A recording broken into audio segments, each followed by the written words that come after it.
جس کی وجہ سے اس کے معنی یہ بنتا ہے کہ یہ صدقہ واجب ہے، لازم ہے. یہ صبح اٹھتے ہی یہ جوڑوں پہ اور ہڈیوں پہ ہمارے نام کا بل کٹتا ہے، ہم کو اس کو ادا کرنا فرض بن جاتا ہے. پھر اگر نہیں کیا تو ہر دن یہ کتنا زیادہ ایڈ ہوتا جائے گا یہ بل میں. تو جس دن ہم اس کو ادا کر سکے اس دن ہم نے آنکھ سے دوزخ سے خود کو محفوظ کر لیا. اللہ ہم کو ہر دن ایسا نصیب کریں انشاءاللہ. جہاں تک شکر گزاری کا سوال ہے تو پتہ چلا کہ اس حدیث میں جو صدقہ کے کو فرض بتایا جا رہا ہے یا اس نیکیاں بتائی جا رہی جو صدقہ بن سکتی ہے، وہ سب اس کے پیچھے جو ایموشن ہوگا وہ شکر گزاری. تو اب دیکھتے کہ شکر گزاری جو ہے یہ ایکچولی ہے کیا. تو ہم سمجھتے کہ ہم شکر گزار ہے یا نہیں ہے، تو وہ ایکچولی اس کے سب اسپیکٹس اس کو دیکھتے کہ وہ ہوتی کیا ہے. ابن القیم کہتے ہیں انہوں نے اس کو 5 پلرز میں ڈیوائڈ کیا ہے کہ 5 پلرز ہے شکر گزاری کے. تو ہم وہی ان کے 5 پلرز دیکھ لیتے ہیں. تو نمبر 1، جو نعمت دینے والا ہے، جو نعمت دینے والے کے سامنے خود کو عاجز کرنا، نرم بتانا. اس لیے جب ہم کسی سے کچھ بھی لیتے ہیں نا تو ہمارے ہاتھ آگے اور نیچے رہتے ہیں، اور جب ہم اس کو چیز کو دیکھتے ہیں نا، دیکھو ہم نے ہاتھ میں کوئی چیز لے لی، اب جب ہم اس کو دیکھتے ہیں وہ چیز کو تو آنکھیں اس کو نیچے جھک کر دیکھتی ہے. تو یہ ہے دینے والے کے سامنے نرمی. تو کہ مطلب ہمارے ایکشن سے بھی بتایا جا رہا ہے کہ جب ہم کچھ لیتے ہیں تو لینا جو ہے یہ نرمی والا عمل ہے. تو جب ہم اللہ سے نعمتیں لیتے ہیں اتنی ساری تو اس میں ہمارے دینے والے کے لیے ہمارے پاس نرمی ہو. نمبر 2، دینے والے سے محبت ہوتی ہے. جو نعمت دیتا ہے اسے محبت ہوتی ہے نیچرل، اور اس سے محبت ہو جانا، اس سے محبت رکھنا یہ نعمت کا اعتراف ہے. اور یہ جو نعمت ہے اللہ سے محبت بڑھانے کا ذریعہ ہونا چاہیے. لیکن ہوتا کیا ہے حقیقت میں، ہوتا کیا پتہ ہے؟ عام طور پہ ابن القیم کہتے ہیں کہ انسان کے لیے فتنہ یہ ہے کہ نعمت دینے والے کو چھوڑ کر نعمت سے محبت کرنے لگ جاتا ہے. نعمت دینے والے کو چھوڑ کر نعمت اٹسیلف سے محبت کرنے لگ جاتا ہے. اللہ تعالیٰ زندگی دیتے ہیں، خوبصورت صحت مند جسم دیتے ہیں، فیملی، مال دیتے ہیں، بچے دیتے ہیں، اور ہم اللہ سے زیادہ ان سے محبت کرنے لگ جاتے ہیں یہ چیزوں سے.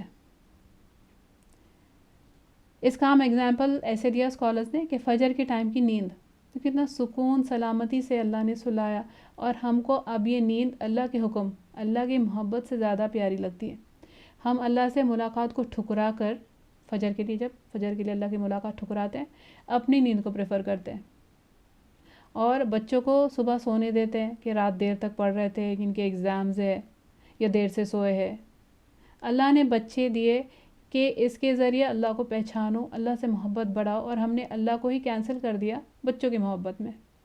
اللہ نے مال دیا، مال کی ایسی محبت ہو گئی کہ اس کے غلام بن گئے، اپنی مرضی سے جہاں چاہے جیسے چاہے استعمال کر رہے ہیں، اور ویسے اسے یوز نہیں کرتے ہیں جیسے اللہ چاہتے ہیں. مال کی نعمت کو لے کر اللہ کی نافرمانی میں، ناشکری میں ہم نے کوئی کسر ہی نہیں چھوڑی ہے.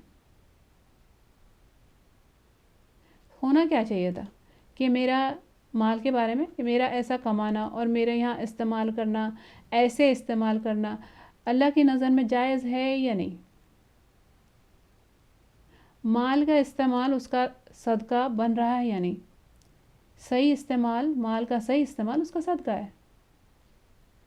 اگر نہیں تو یہی مال بے برکت ہو کر بیماری کمائے گا، زندگی سے سکون دور کر دے گا، رشتوں میں دوری لائے گا، بچوں کو ہمارا نافرمان بنائے گا. دیکھو پھر اللہ نے نوکری دی، نوکری سے ملنے والے فائدے اتنے پیارے ہو جاتے ہیں ہم کو کہ جاب میں کوئی پرابلم نہ آ جائے، لوگ ہم کو ایکسٹریم نہ سمجھے، باس ناراض نہ ہو، اس لیے وہاں ہم نماز نہیں پڑھتے، نماز پڑھنے کی ہمت نہیں کرتے ہم کہ ہم نظر میں نہ آ جائے. اور مرد جو ہے یہ داڑھی کٹواتے ہیں، آفس میں وہ مسفٹ لگتے اس لیے. دوسرا، عورتیں حجاب چھوڑ دیتی ہے اگر جاب پہ جاتی ہے تو اس باس کو راضی رکھنے میں، چاہے باس کے بڑے باس، سارے دنیا کا باس، نعمت دینے والا باس خود ناراض ہو جائے، اس کی ہم کو پرواہ نہیں. یہ احمقانہ رویہ ہے، اور ہم میں سے کتنے ہیں جن کو اس رویے سے خود کو بچانے کی توفیق ملی ہے؟ سوچ کے دیکھیں. اور توفیق جو ہے یہ دل کی سچی طلب اور کوشش کے ساتھ ہے. تو نعمت کی شکر گزاری یہ ہے کہ دینے والے سے محبت ہو، نعمت سے نہیں. اور ہمارے بچے ہمارے ساتھ یہی کرتے ہیں نا. دیکھو کہ ہم کو ان سے ہماری شکر گزاری چاہیے ہوتی ہے، ان سے محبت چاہیے ہوتی ہے. کون سے ماں باپ بچوں سے یہ نہیں چاہتے؟ اس لیے ہم ان کو کیا کرتے ہیں؟ ان کو ٹوائز دیتے ہیں، ایج ڈپینڈنگ آن کیا ایج کی ہے، وہ سیل فونز دیتے ہیں، گاڑیاں دیتے ہیں، پھر بیوی لا کر دے دیتے ہیں. اور وہ ہم کو چھوڑ کر صرف اس نعمت سے ایسی محبت کرتے ہیں کہ اس نعمت سے ہی ہم کو دکھ دیتے ہیں. اور پھر ہم ان کو کیا ٹرم کرتے ہیں؟ ہم کہتے ہیں کہ وہ ناشکر ہے. اور ہم اللہ کے ساتھ خود یہی کرتے ہیں. اور بچے تو ہمارا کچھ بگاڑ ہی دیتے ہیں نا. دکھ دیتے تو بگاڑ سکتے ہیں ہم کو. لیکن اس رویے سے اگر ہم اللہ کے ساتھ جو ناشکری کر رہے ہیں تو ہم اللہ کا کچھ بھی نہیں، صرف اپنا ہی بگاڑ لیتے ہیں. تو شکر گزاری کا تھرڈ پلر، یقین ہو کہ یہ نعمت دینے والا صرف اور صرف اللہ ہی ہے. ہر چیز ہمارے بارے میں جو ہم کو اچھی لگتی ہے، کچھ بھی چیز، دیکھو کیا کیا چیزیں اپنے بارے میں اچھی لگتی ہے نا. سبحان اللہ، ہم گن نہیں سکتے کیا کیا چیزیں ہم کو اپنے بارے میں اچھی لگتی ہے، اندر باہر. تو صرف یہ ہر ایک چیز صرف اللہ نے ہی دی ہے. اس لیے الحمدللہ ھذا من فضل ربی، کریڈٹ واپس اللہ کو دے کہ یہ ہر ایک چیز اللہ کی دی ہوئی ہے. نمبر 4، اللہ کی ہر نعمت پر اللہ کی تعریف کرنا. زبان سے اظہار تعریف بول کر بھی، دل میں بھی اور عمل میں بھی کرنا. کوئی ہمارے لیے فار ایگزامپل دروازے کھول دے نا، کہ ہم مال جا رہے ہیں ویئر یا کار کا کوئی دروازہ کھول دے، یا ہم کوئی مجلس میں جاؤ اور وہاں پہ یا مسجد میں جاؤ اور کوئی کرسی لا دے، تو ہمارے یا کوئی سامان اٹھا کے رکھ دے ایسے کچھ، اور بدلے میں سمجھو کہ ایسے کرنے کے بعد کوئی تھینک یو بھی نہ کرے، یہ کتنا خراب اخلاق سمجھا جاتا ہے. اور یہ تو مطلب بالکل معمولی بات ہے نا، معمولی ہیلپ ہے یہ. تو اس پر بھی ہم کو ایسا لگتا ہے کہ تھینکس نہیں کیا، شکر گزاری نہیں بتائی، تو یہ بد اخلاق ہے. تو اور اس کی کیسی تعریف ہونا چاہیے جس نے پوری زندگی دے دی، دیکھنے سننے کی صلاحیت دی.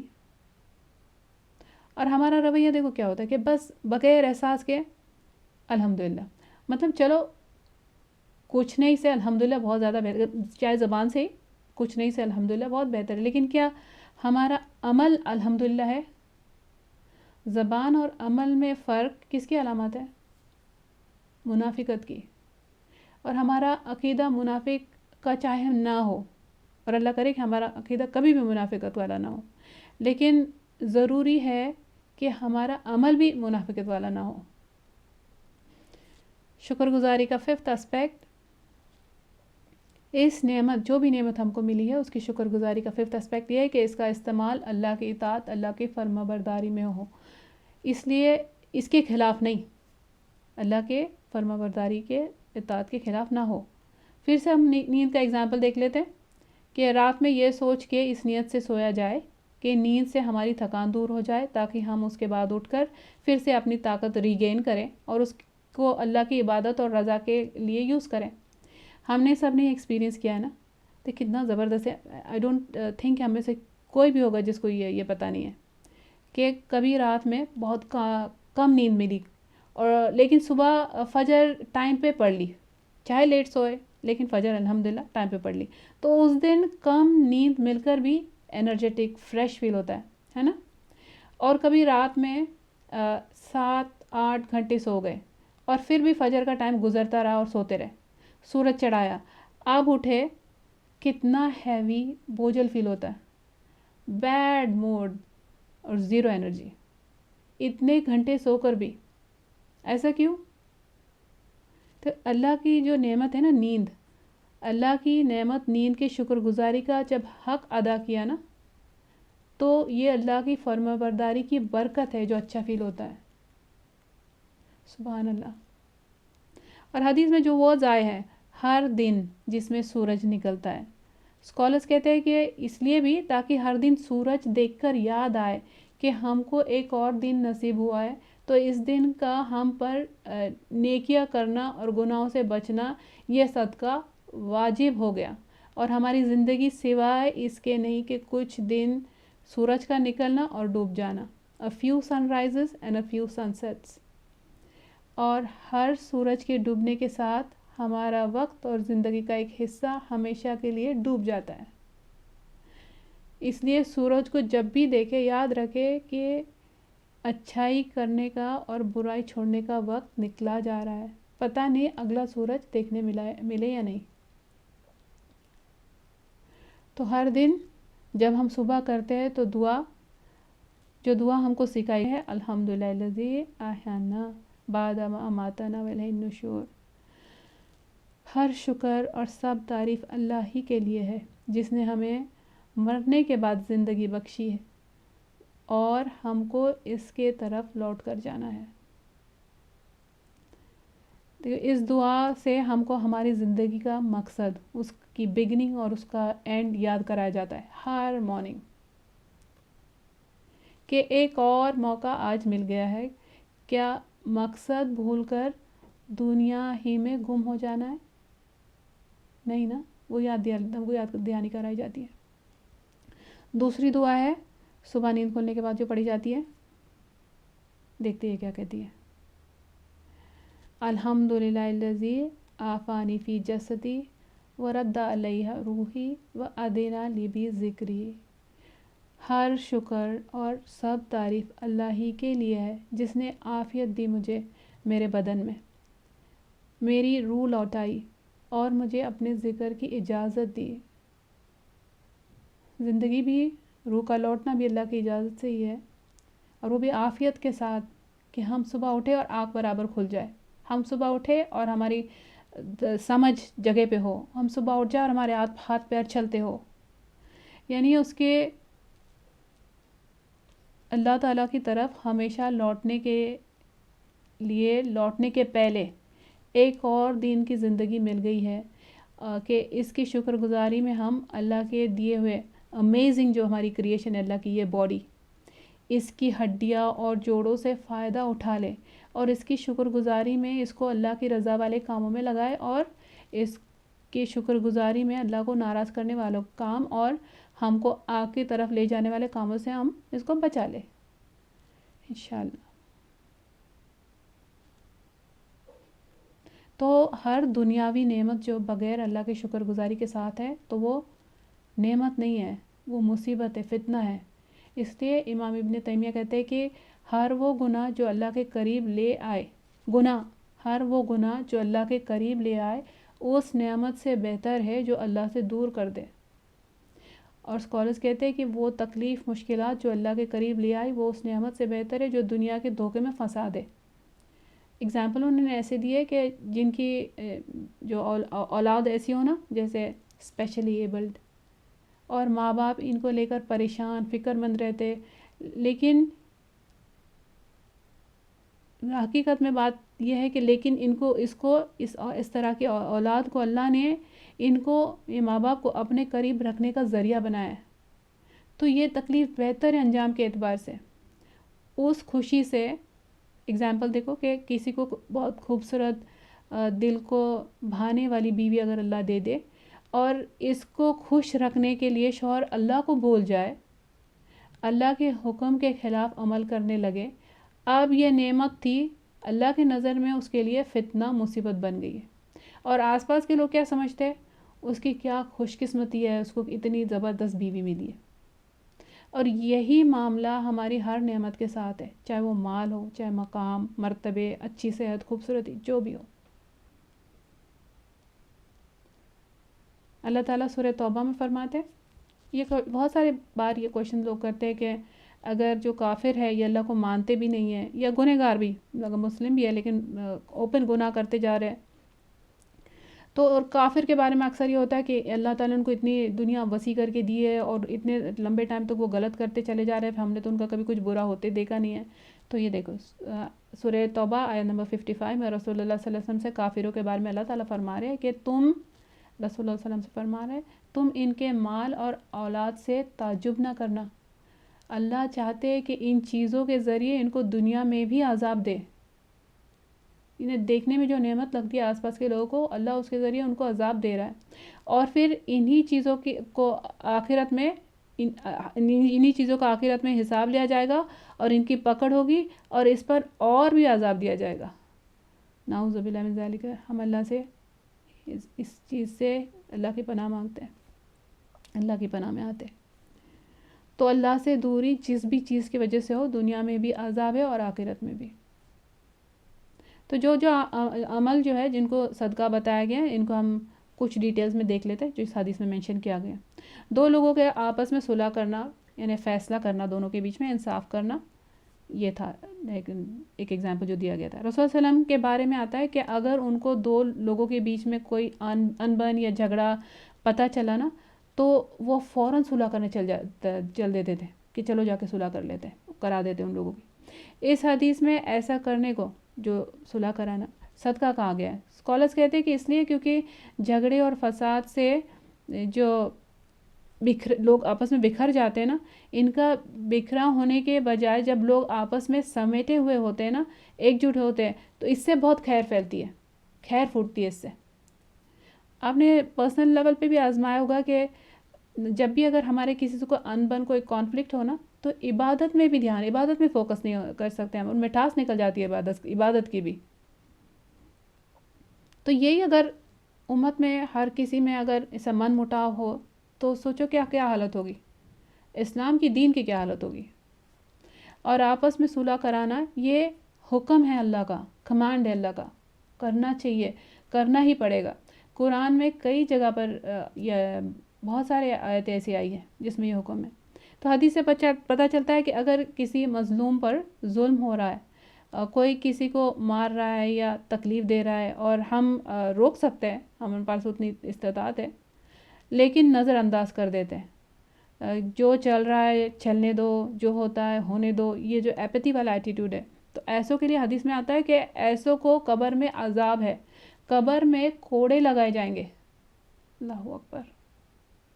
تو مظلوم کی مدد, انصاف کا ساتھ دینا ہم پر فرض کیا گیا ہے. علماء کہتے ہیں کہ صلح کرانے والوں کو اللہ سے ڈرنا چاہیے. تو کچھ کرائٹیریا, کچھ کنڈیشن بھی ہے صلح کرانے میں. جہاں صلح کرانا ہے وہاں صلح کرائے, اور جہاں انصاف دلانا ہے وہاں انصاف دلانا. یہ دونوں میں فرق ہے. بہت سارے لوگ جو صلح کرانے والے ہوتے ہیں یا سمجھتے ہیں کہ وہ صلح کرا رہے ہیں, وہ ان کو یہ فرق کرنا نہیں آتا, اور یہ امپورٹنٹ ہے. جیسے ایگزامپل دیکھو کہ ہسبینڈ وائف پر اگر ظلم کرتا ہے, تو صلح کرانے والا اگر بیوی سے یہ کہتا ہے کہ برداشت کر لو, اور تم کیا کر سکتی ہو, اور اس کی تو عادت ہی ایسی ہے, اور ہسبینڈ سے کچھ نہیں کہتا, یہ اس نے غلط کر دیا. یہاں اس کو چاہیے تھا کہ ہسبینڈ سے بات کرتا, اس کو سمجھاتا, اور استطاعت ہوتی تو سخت ایکشن لیتا, اور اس بیوی کو انصاف دلاتا. یہاں انصاف دلانا یہ 2 لوگوں کے بیچ کی صلح ہے, جو یہاں پہ انصاف صلح بنے گا. طاقتور سے کمزور کو, مجبور کو اس کا حق دلانا, یہاں صلح صفائی کی بات کرنا ٹھیک نہیں ہے. جو ہمارے ٹرمز میں صلح صفائی سمجھی جاتی ہے وہ.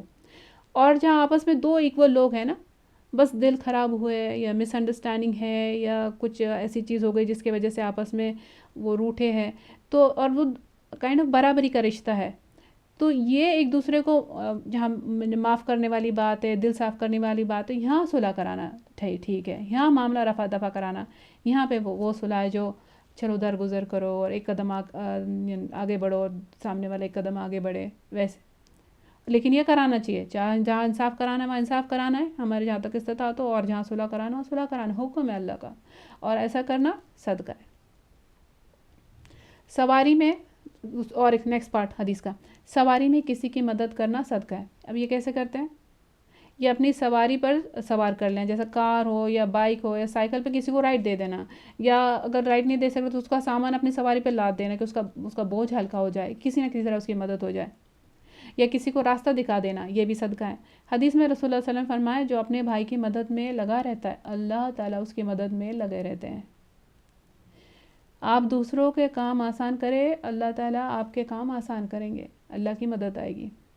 تو دیکھو کہ کبھی اگر ہمارے کاموں میں کوئی مشکل آ رہی ہے نا, وہ رکاوٹ آ رہی ہے, تو یہ سولوشن، یہ ٹپ ہے کہ ہم دوسروں کے کام آ جاؤ، ہمارا معاملہ اللہ سلجھا دیں گے.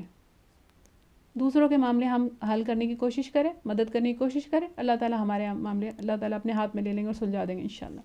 حدیث میں رسول صلی اللہ علیہ وسلم نے فرمایا، جس نے کسی مسلمان سے دنیا کا ایک دکھ دور کیا، اللہ تعالیٰ اس بندے سے اللہ تعالیٰ قیامت کے دن ایک دکھ دور کر دیں گے.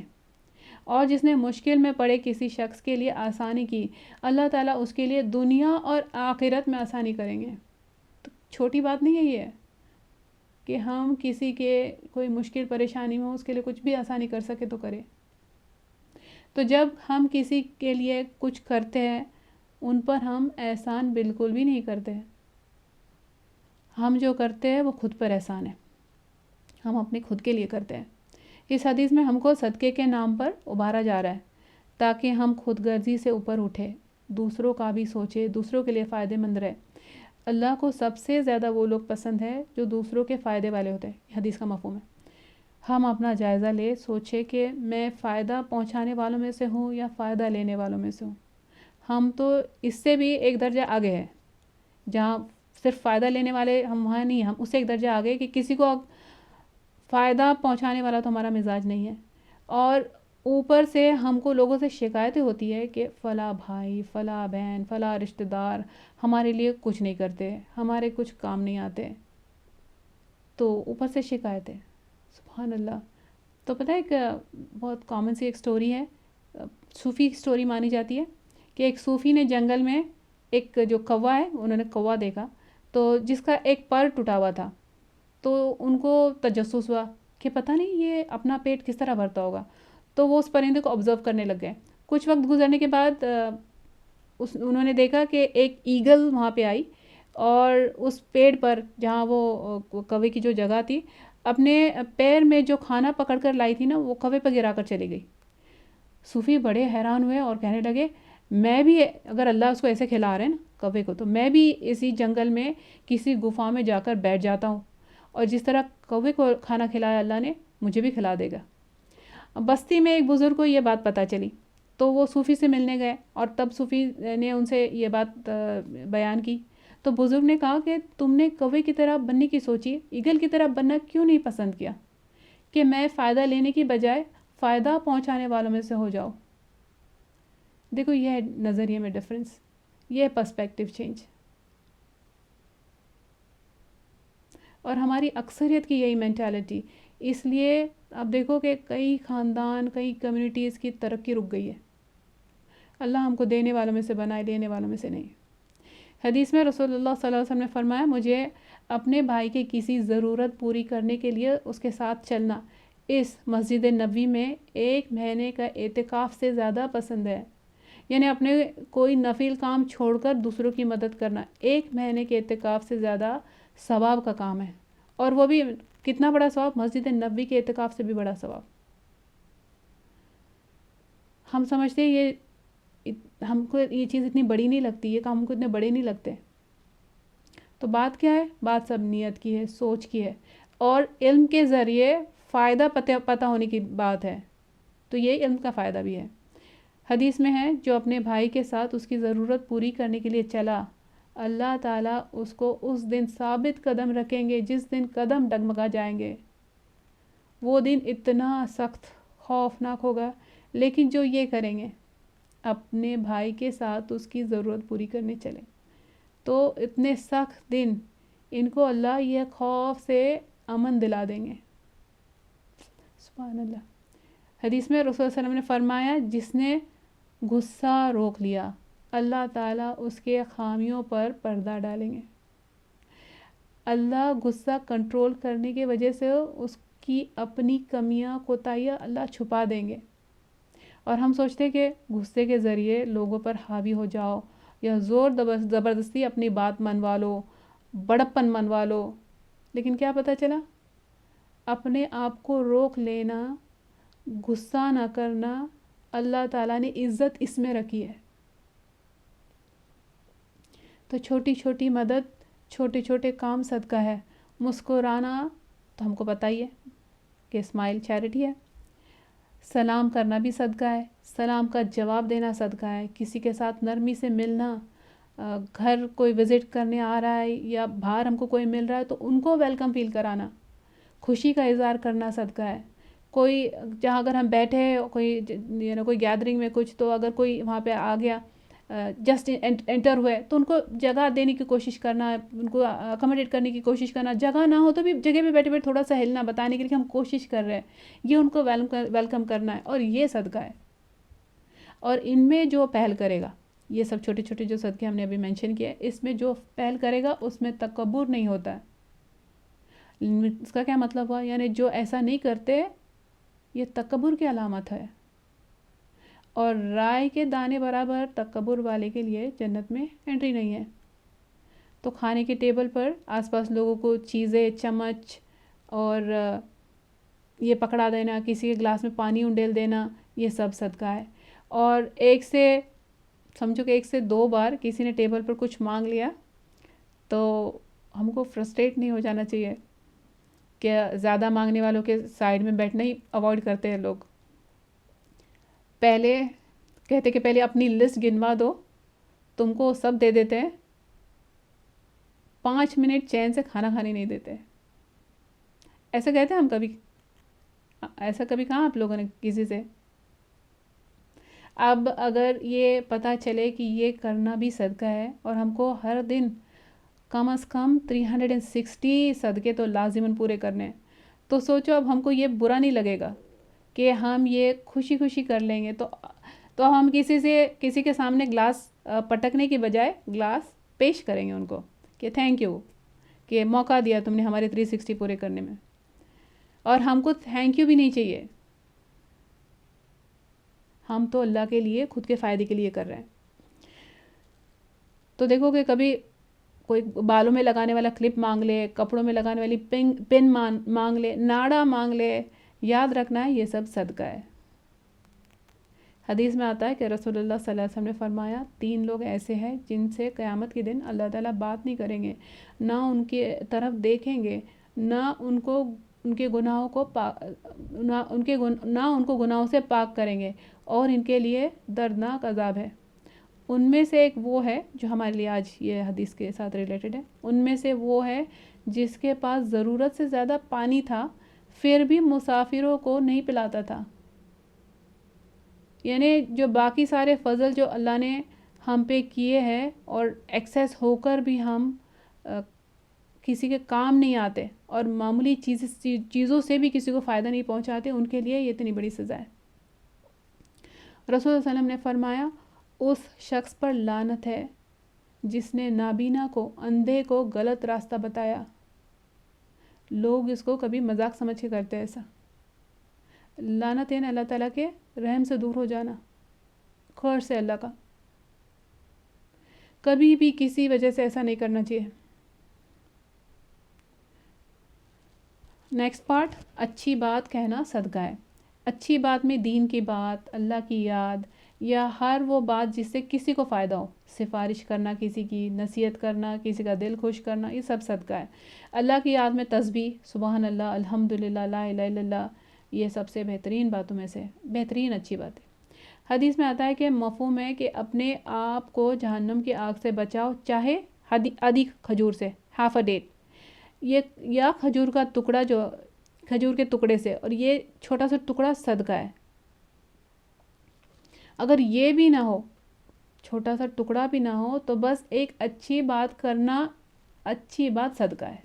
سبحان اللہ، موقع دیکھو، اپارچونیٹیز، منزل جو ہماری جو سفر ہے، اس کی جو منزل ہے وہ جنت ہے، اور ہم کو چاہیے کہ یہ جو سفر ہے یہ پیسفلی، سلامتی کے ساتھ پورا ہو۔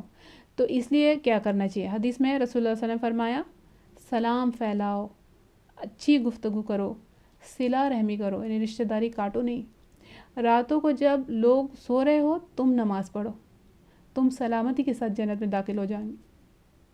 اللہم اجعلنا منہم۔ نیکسٹ پارٹ، ہر قدم جو تم نماز کی طرف اٹھاتے ہو صدقہ ہے۔ تو مسجد کی طرف جانے والا مسجد کی طرف جانے والے ہر قدم پر اجر ہے۔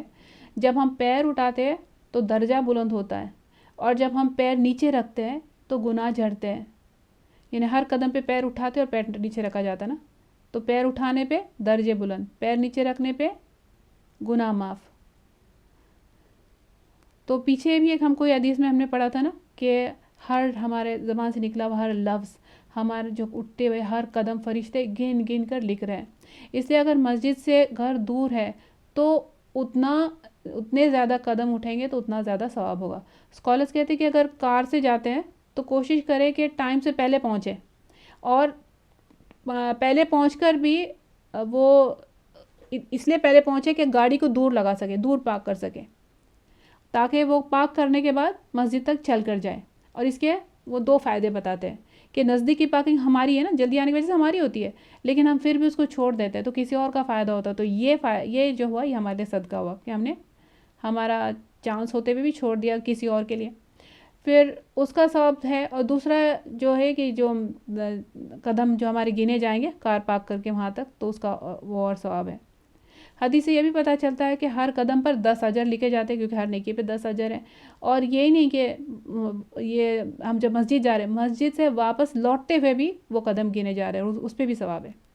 حدیث میں ہے کہ جو آدمی وضو کرے اپنے گھر سے, پھر فرض نماز کے لیے نکلے, تو اس کا ثواب ایسے ہے جیسا احرام باندھا ہوا حاجی آیا ہے. اللہ اکبر. اور جو شخص چاشت کے لیے نکلے, فرض کے لیے گیا تو نیت اس نے کی, جب فرض کے لیے جب جاتے تو نیت, اگر وہ فرض کے لیے جا رہا ہے اس کی نیت یہ ہے کہ میں چاشت پڑھ کر ہی لوٹوں گا, تو چاشت کے لیے نکلا. اور مسجد میں چاشت کی نماز کا ٹائم ہونے کے لیے رکا رہا, تو اس کا ثواب ایسا ہے جیسے مکمل حج اور عمرہ کیا ہو. اب یہ اگلی حدیث دیکھو کتنی اچھی ہے. حدیث میں ہے رسول اللہ صلی اللہ علیہ وسلم نے فرمایا, جس نے جمعہ کے دن اچھی طرح غسل کیا, خطبے میں پیدل چل کر آیا اور اول وقت میں شامل ہوا, امام سے قریب ہو کر بیٹھا, لغو سے بچا رہا, لغو یعنی بے فائدہ بیکار باتیں, انگلیاں چٹکانا, یہاں وہاں دیکھنا, کارپیٹ سے کھیلنا, ایسا کچھ نہیں کیا, ادب سے بیٹھا رہا, تو اس کے لیے ہر قدم پر, سبحان اللہ دیکھو, اس کے لیے ہر قدم پر 1 سال کے روزے اور قیام کا ثواب لکھا جاتا. تہجد 1 سال تہجد پڑھنا اور 1 سال روزے رکھنے کا ثواب ہر قدم پر. سبحان اللہ, اتنا بڑا ثواب. ہم کو کم از کم ہمارے ہسبینڈز بچوں سے سال میں 1 بار تو ایسا کروانا چاہیے, اور فیسلٹی ہو تو ہم کو بھی خود کو اس کا فائدہ اٹھانا چاہیے انشاءاللہ. اگلا پارٹ حدیث کا, راستے سے تکلیف دینے والی چیز ہٹانا صدقہ ہے. تو جو راستہ چلنے والا راستہ ہے, یا گھر میں جو راستے میں لوگ چلتے گھر میں یا باہر, تکلیف والی چیز ہٹانا, جیسے راستے میں سلیپرز ہو, کسی نے سلیپرز بری طرح سے اتارے ہیں, یا کوئی کرسی بیچ میں ہے, کوئی گندگی ہے, کوئی پتھر ہے, کوئی کانٹا, کوئی ہڈی, کوئی شیشہ, یا بچوں کے کھلونے, چائے کے کپس. یہ چائے کے کپس ایسے جہاں لوگوں نے چھوڑ دیا ہے, یہ ہٹانا سب صدقہ ہے. تو اگر یہ چیزیں ہٹانا صدقہ ہے, تو راستے میں تکلیف دینے والی چیزیں ڈالنا کیا ہوا؟ گناہ ہوا. تو راستے کے حق دینا ہے, جو راستے کے حق دینا یہ بھی صدقہ ہے. راستے پر گندگی نہ ڈالنا, دوسروں کے لیے جیسے خود راستے میں رکاوٹ نہیں بننا, آنے جانے والا راستہ روک دینا, یا پھر گاڑی اس طرح سے پارک کرنا کہ کسی اور کی کار لگی ہوئی اور وہ آبسٹرکٹ ہو جائے, وہ نکال نہیں سک رہے, اور نکال رہے تو ان کی گاڑی کو کچھ لگ جا رہا ہے نا, نقصان ہو جا رہا ہے کچھ. تو یہ سب سے بچنا چاہیے. اور گھر کے سامنے لوگ کپڑے سوکھنے ڈالے ہوئے ہوتے ہیں, تو دوسروں کو اذیت ہوتی ہے اس سے. اس طرح سے نہیں ڈالنا چاہیے کہ دوسروں کو اذیت ہو رہی ہے, اور اگر جہاں جائے, اور خاص کر کے اجازت بھی نہیں ہو تو نہیں کرنا چاہیے.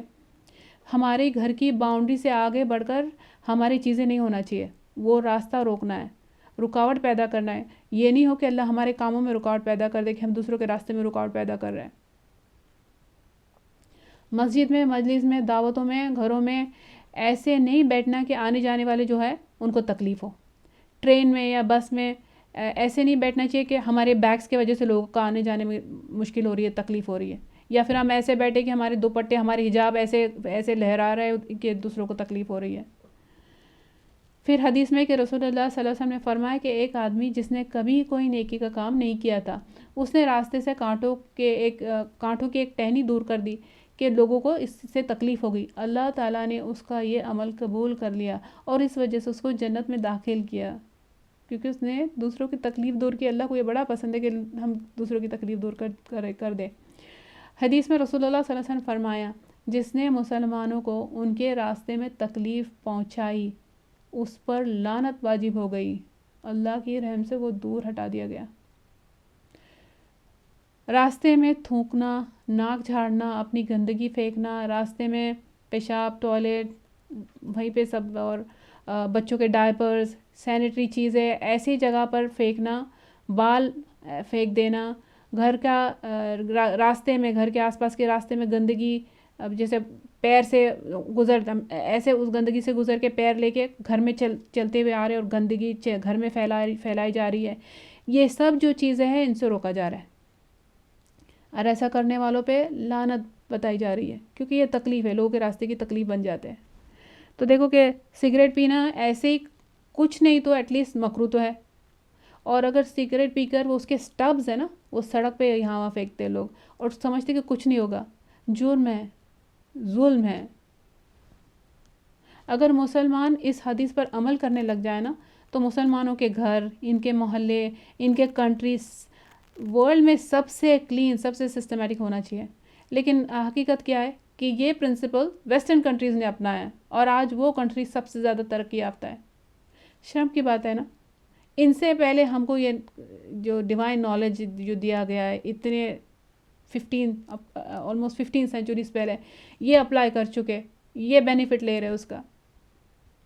اور سب سے آسان صدقہ مسکرانا، ہم اگر پوچھو کسی سے سب سے آسان صدقہ کیا ہے، تو ہم سب لوگ یہ جانتے ہیں بات، دل سے کہ اسمائل، لیکن اس سے بھی آسان، مسکرانے سے بھی آسان صدقہ یہ ہے کہ بس دوسروں کو تکلیف مت دو، mind your own business, mind your own self. اور رسول صلی اللہ علیہ وسلم نے فرمایا، یہ وہ صدقہ ہے جو ہم اپنے آپ پر کرتے ہیں، بس ہماری وجہ سے کسی کو کوئی تکلیف نہ پہنچے۔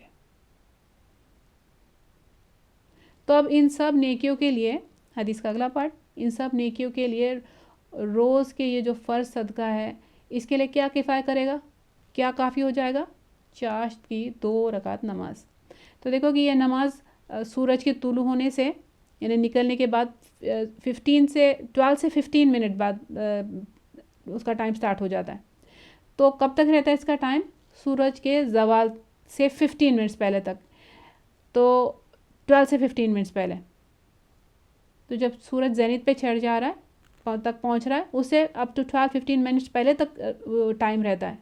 10-15 منٹ نکلنے کے بعد سے سورج کے، تو 10-15 منٹ جو زینت کا ٹائم ہے، میکسیمم سورج وہاں چڑھنے والا، اس سے 15 پہلے۔ اگر 12 بجے ظہر کی نماز کا ٹائم شروع ہو رہا ہے، تو اس نماز کا ٹائم 11:15 تک اس نماز کا ٹائم ہے، پڑھی جا سکتی ہے، ٹھیک ہے۔ پھر کیونکہ وہ جو لاسٹ کی جو 15 منٹس ہیں، 11:15 سے 12 بجنے کے بیچ میں، وہ ٹائم پہ سجدہ جائز نہیں کرتے، نماز نہیں پڑھتے۔ تو یہ 8 رکعت جو ہے وہ ایسے پڑھ سکتے ہیں ہم، کہ یا تو 2 رکعت کر کے نماز پڑھے ہے، کیونکہ رسول اللہ صلی اللہ علیہ وسلم کی جو سنت ہے وہ 8 رکعت والی ہے۔ تو یہ جو ہے اس ٹائم پر جو یہ اتنا ڈیوریشن ہے، اس میں رسول اللہ صلی اللہ علیہ وسلم جو چاشتی جو 8 رکعت ہے وہ پڑھا کرتے تھے، اور سمجھو کہ رات میں کوئی ان کی تہجد یا وتر میں سے جو مس ہو گئی ہے، وہ اس دن، اگلے دن صبح میں اس ٹائم پہ وہ اس کا میک اپ کیا کرتے تھے۔ تو یہ 8 رکعت ہم چاہے 2 کر ایک ساتھ 8 پڑھ لیں، لیکن مطلب 2 پارٹس میں، چاشت کے وقت ہم نے 8 پڑھ لی، لیکن 2 رکعت نفل کر کے پڑھ لیں، یا 2 ابھی پڑھ لی، 2 تھوڑے ٹائم بعد، تو ابھی پڑھ لی تو اس کو لوگ جو اشراق کا نام دے دے، تھوڑے ٹائم بعد پڑھتے اس کو چاشت کا نام دیتے، پھر تھوڑے ٹائم بعد پڑھتے اس کو لوگ اوابین کا نام جو بھی دے، اس کو صلاۃ الدعا کہا جاتا ہے۔ اور یہ چاہے تو 2 رکعت پڑھ سکتے ہیں، چاہے تو 4 یا 6 یا 8، یہ زیادہ بھی پڑھ لو نفل، لیکن سنت 8 ہے، ایک ساتھ پڑھ لو یا توڑ کے پڑھ لو۔ تو جو یہ صلاۃ الدعا، چاشت کی نماز، ہمارے ہر چھوٹے سے چھوٹے ہڈی چھوٹی ہڈی کا اس میں وہ جو ورڈ آ رہا ہے سلامہ آ رہا ہے، کہ آتا ہے یہ حدیث میں، یعنی یہ کون سی ہڈی ہے پتہ ہے؟ جو سلامہ جس کو کہا جاتا ہے، یہ ہمارے میٹاکارپلز یا میٹاٹارس سے جو ہتھیلیاں اور تلوے میں جو چھوٹی چھوٹی ہڈیاں ہیں نا، وہ تو ان کے صحیح ہونے کی وجہ سے، ان کے صحیح چلنے پر شکر گزاری کا صدقہ فرض ہے، مانا یہ ہوا نا۔ تو تلوے کی ہڈی جو ہے یہ اتنی مطلب کہ اگر وہ کبھی جو ہمارے پیر کے تلوے کی جو انگلیاں جو ہماری جس کے اگر کوئی ہڈی اگر ٹوٹ گئی یا اس میں کوئی ہیئر لائن فریکچر یا ایسے کچھ ہو تو جب ہم ڈاکٹرز کے پاس جاتے ہیں نا تو وہ لوگ اس کو پلاسٹر نہیں کرتے. وہ یہ کہتے کہ کچھ احتیاط کر لو اور اپنے آپ ٹھیک ہو جائے گا. اگر ایسی ہڈی کا صدقہ لوگوں میں آپس میں صلح کرانا, آپس میں نیکی کا حکم دینا, اچھی بات کرنا, راستے سے تکلیف والی چیز ہٹانا ہے, اگر وہ ہڈی کے لیے یہ ساری چیزیں صدقہ ہے تو جو اس سے بڑے نعمتیں اللہ نے دی ہے, جیسا دل کا چلنا, پھیپھڑوں کا کام کرنا, دماغ کا صحیح ہونا, ان پر کیا صدقہ ہوگا؟ اور کیا نیکیاں ہے جو ہم اللہ کی فرما برداری میں کریں جو ان کی طرف سے صدقہ بنے. اور یہ تو صرف جسم کے ہمارے جو جسم ہے, جسم کے اندر کی بات ہے یہ. اس کے علاوہ جو باہر کی نعمت ہے ان کا صدقہ, فار ایگزامپل کہ ہمارے ماں باپ ہم پر ہمارے سر پر سلامت رہے, اس کا صدقہ کتنی نیکیاں ہو سکتا ہے.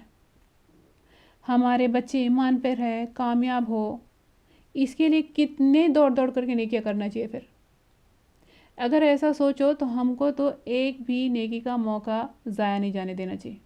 چھوٹی سی چھوٹی نیکی کو ہلکا نہیں سمجھنا چاہیے. ہر چھوٹی اور ہر بڑی نیکی کی ہم کو ضرورت ہے. اس لیے رسول اللہ صلی اللہ علیہ وسلم نے ہم کو اپنے کردار سے سکھایا ہے کہ نیک عمل کرنا اللہ کی نعمت کی شکر گزاری ہے, اور گناہ کرنا اللہ کی نعمت استعمال کر کے گناہ کرنا اللہ کی نعمت کی ناشکری ہے. اس لیے دیکھو کہ جب رسول اللہ صلی اللہ علیہ وسلم تک کہا گیا تھا کہ آپ پیر سوجنے تک قیام کیوں کرتے ہیں, تہجد جو پڑھتے رات میں, تو پیر سوجنے تک, جبکہ اللہ تعالیٰ نے آپ کے گناہ معاف کر دیے سارے. آپ نے کہا تو پھر کیا مجھے شکر گزار نہیں ہونا چاہیے؟ یعنی وہ اتنی جو نیکیاں کرتے تھے وہ شکر گزاری میں. آپ صلی اللہ علیہ وسلم نے جو عطا کی ہوئی جو نعمت ہے, کیا نعمت کہ اللہ نے ان کے گناہ معاف کر دیے, اس کا ایسا صدقہ دیتے رہے وہ اپنی زندگی میں. اس سب سے یہ بھی پتہ چلتا ہے کہ ہر نعمت پر اگر صدقہ ہے تو حقیقت میں ہم اللہ کی نعمتوں کا حق ادا کر ہی نہیں سکتے. اس لیے بھی حدیث میں آتا ہے کہ جو جنت جو ہے اگر ملی ہم کو تو وہ صرف اللہ کے, اور اللہ کرے ہم کو جنت ملے, وہ صرف اللہ کے رحم کی وجہ سے ملے گی. ہمارے اعمال کبھی بھی کافی نہیں ہو سکتے, لیکن اللہ کا رحم ان کے لیے ہے جو اپنی پوری کوشش کرتے ہیں. اور پھر اللہ تعالیٰ اپنے رحم سے یہ جو ہماری چھوٹی چھوٹی ٹوٹی پھوٹی اعمال ہیں ہمارے, اللہ قبول کرتے ہیں. اللہ قبول کرے.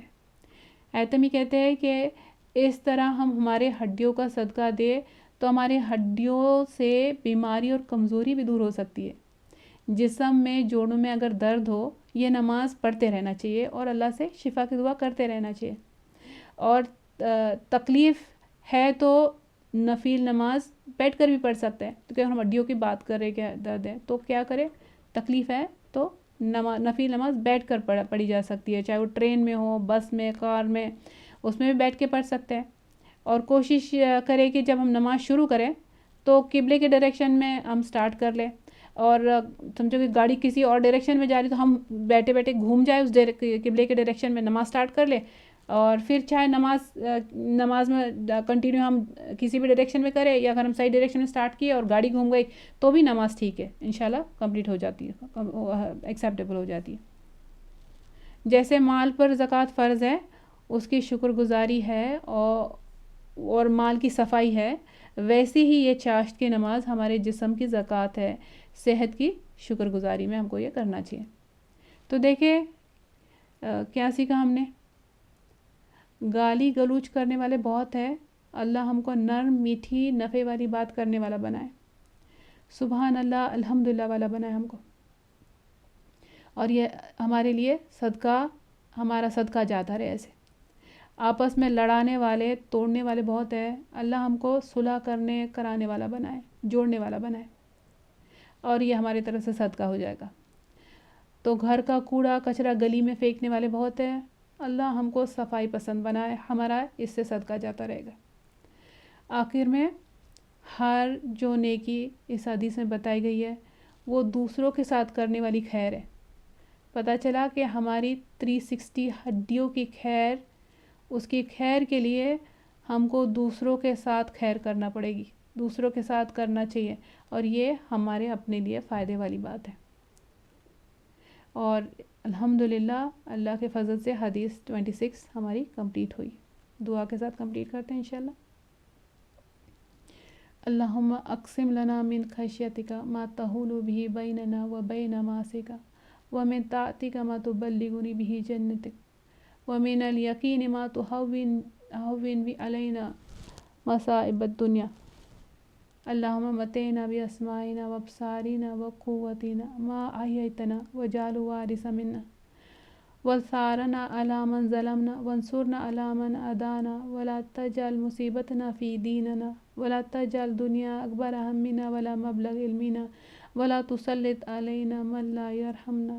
اے اللہ تو ہم کو اپنا ایسا خوف عطا فرما جو ہمارے درمیان اور ہمارے گناہوں کے درمیان حائل ہو جائے، اور ایسی اطاعت عطا فرما جو ہم کو تیری جنت میں پہنچا دے، اور ایسا یقین جس سے تو ہماری دنیا کی مصیبتوں کو آسان کر دے، اور جب تک تو ہم کو زندہ رکھے تو ہمارے کانوں، آنکھوں اور قوتوں سے ہم کو فائدہ پہنچا، اور ہر ایک کو، یہ ہماری ہر ایک چیز کو ہمارے لیے ہمارا وارث بنا، اور ہمارا انتقام ہمارے ظالموں پر مقرر فرما، اور ہمارے دشمنوں پر ہماری مدد فرما، اور ہمارے دین میں مصیبت نہ ڈال، اور دنیا کو ہمارے لیے بڑے غم کی چیز نہ بنا، اور نہ ہمارے لیے انتہائی علم کا ذریعہ، دنیا کو ہمارے لیے ہمارے انتہائی علم کا ذریعہ نہ بنا، اور نہ کسی ایسے انسان کو یا فرشتوں کو ہم پر مسلط فرما جو ہمارے حال پر رحم نہ کرے۔